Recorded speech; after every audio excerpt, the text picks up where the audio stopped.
Hello everyone. So I'm here. I did a video earlier about a steampunk journal that I did. It's one of my mid-range ones, as is this one. My journals tend to range from about $30 to $40 up to, well, $250, $300. I think I've done one for $400 as well, but those are much bigger, obviously.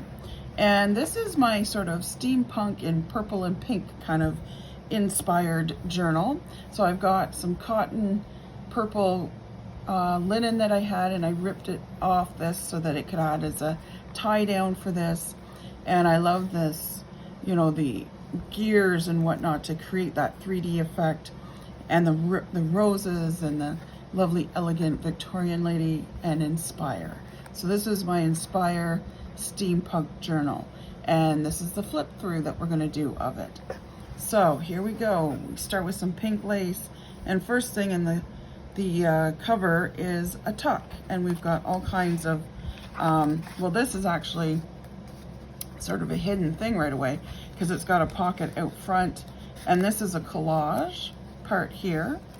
My adventures, if you want to write your adventures. This is an old letter here that's pasted on here, but this is a whole kind of little mini journal on its own of coffee stained paper. If there's something special that you want to journal about and not necessarily keep it in the main journal. And we've got this beautiful collage here, love and trust your soul. This is decoupage paper, music paper that I did up. So I incorporate this into my journals fairly frequently.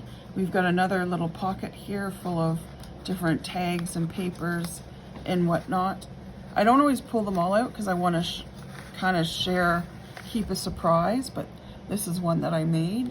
So you get a lot of handmade tags, and you can use them to journal stuff onto if you want to write something, or you can give them away as little gifts for a friend who's feeling down, or if they're celebrating something, their birthday or whatever. Rather than getting a whole greeting card, you can just send them one of the tags. This I put on, whenever I finish, after I sew my journals, there's this little sticker that's on a lot of my bookbinding thread. Now it's not thread, it's not thin, it's fairly thick.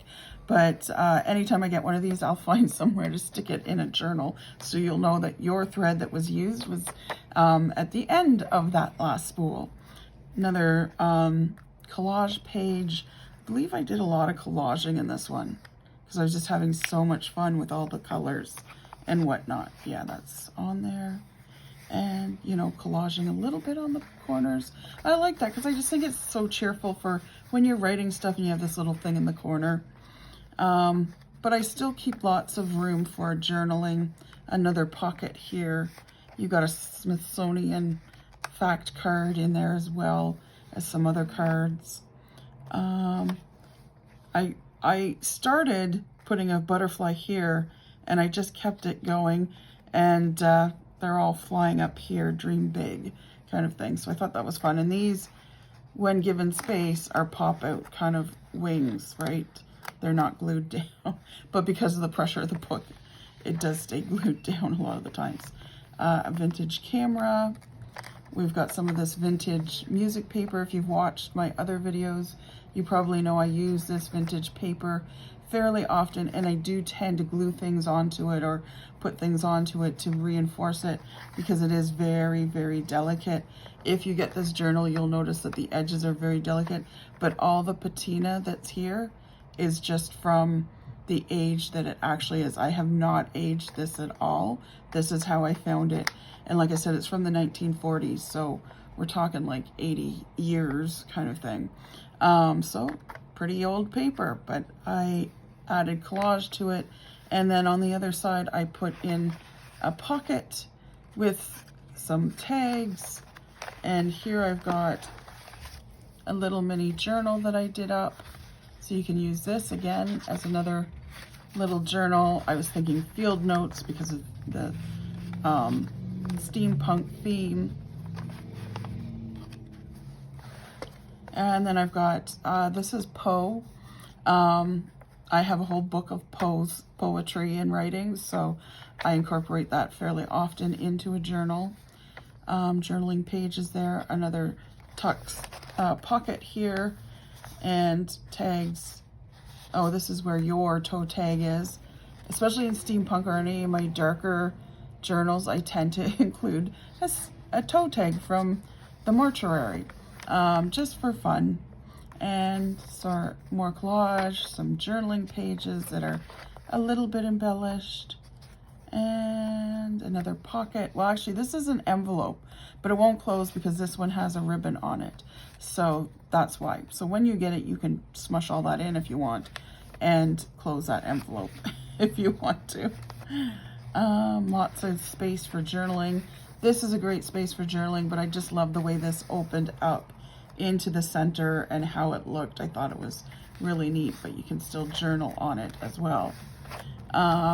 This is just a big sticker, and I just thought I like the vellum kind of look to it, so I thought I'd stick it on there. And more journaling spots here. This is a tuck that I did, and of course we've got some. I found this in one of those thrift shops. I have a few packages of these now, and it's labels for wine bottles, so I thought I'll make them into journal cards and add them into journals as I go. And then this black lace flower stuff, I'm like, this must go into this journal. It's beautiful. I love it. So more clear spaces. And again, you can write on this too, right? You can write anywhere you want. It's your journal. This is the back of that vintage music paper I was telling you about. I've got some embellishment here. More Poe. This is an envelope, big long envelope here, and it's got some cards and some tags that I've made, a collaged tag that I made there. So that's part of it. So again, once you get it, you can stuff these right in if you want and close it up. But I've just left this out a little bit so you know it's a tag or a pocket.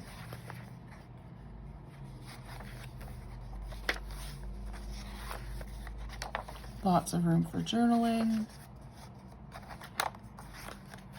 This piece of paper was long and it was bugging me, so I decided to make it a fold over, and it just kind of folds over like that. But if anyone's ever going through your journal, they'll probably just flip it like that and not realize that it's actually 2 pages. So again, a lot of secrets can be hidden in a junk journal. This is an up tuck, and then I've got a card in there that I made, and then I've got a tag that I made that you can use for gifts, for yourself, whatever you want to do. And there we go. And then the bicycle at the end. Lots of journaling room here if you like it. And then the hot air balloon on the back. And also with the ribbon, I did attach a little tag with a little book flower that I made. So I thought that was kind of neat. All right, I hope you enjoyed that. This one will probably be going for around $80 if you want this one in particular. If it flies off the shelf, as they usually do, you can always order your own custom steampunk inspired journal as well if you like.